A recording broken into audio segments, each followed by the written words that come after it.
Welcome from Iqbal Inshallah Service with a legal topic conditional divorce.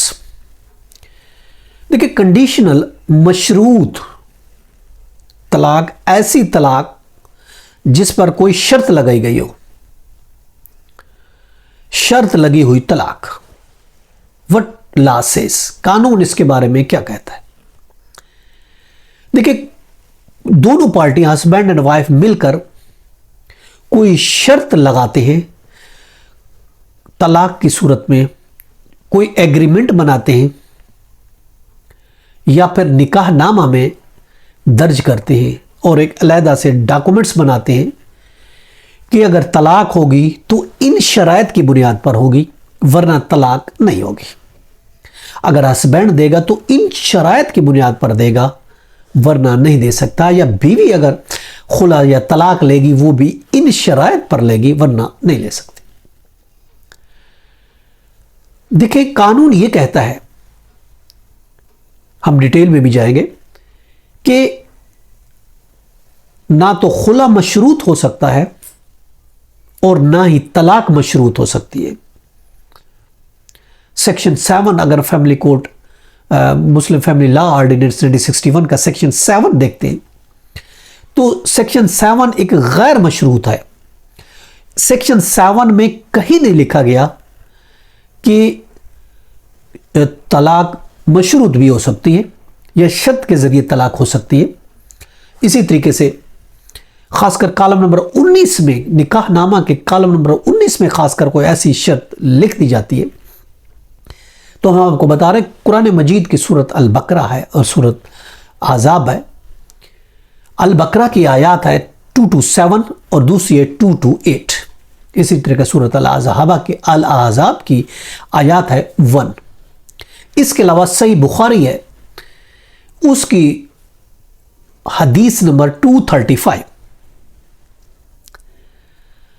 अब इनको अगर study करते हैं तो इससे ये हासिल होता है कि अल्लाह ताला ने खावंद को डिवोर्स के लिए गैर मशरूत पावर दी है। हस्बैंड के पास गैर मशरूत तक पावर है तलाक देने की। कहीं नहीं लिखा हुआ, ना कुरान मजीद में, ना किसी हदीस में, ना फैमिली कोड एक्ट में, कि हस्बैंड के तलाक पर किसी किस्म की कोई शर्त लगाई जा सकती है या बगैर किसी शर्त के वो तलाक नहीं कर सकता। सेक्शन 105 चैप्टर 12 है कोड ऑफ मुस्लिम लॉ का, जो कि डॉक्टर तंजीलुर रहमान की किताब है।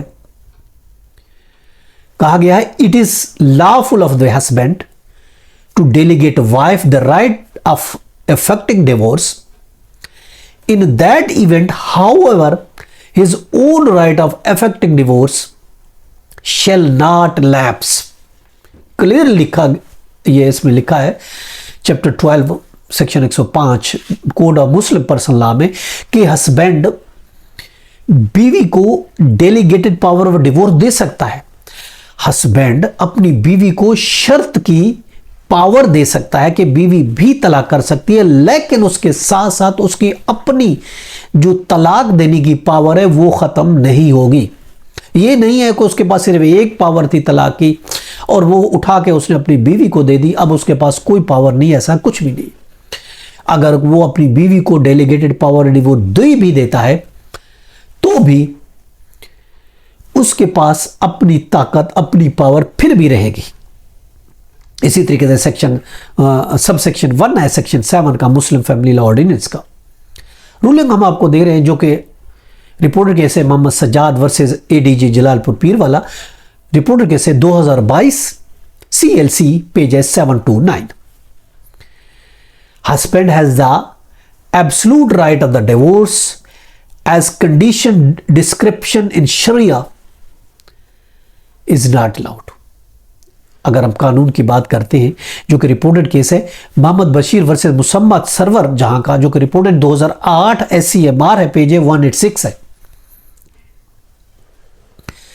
इसके अलावा यह कहा गया कि हस्बैंड बगैर किसी शर्त के, without any condition, husband can pronounce divorce to wife.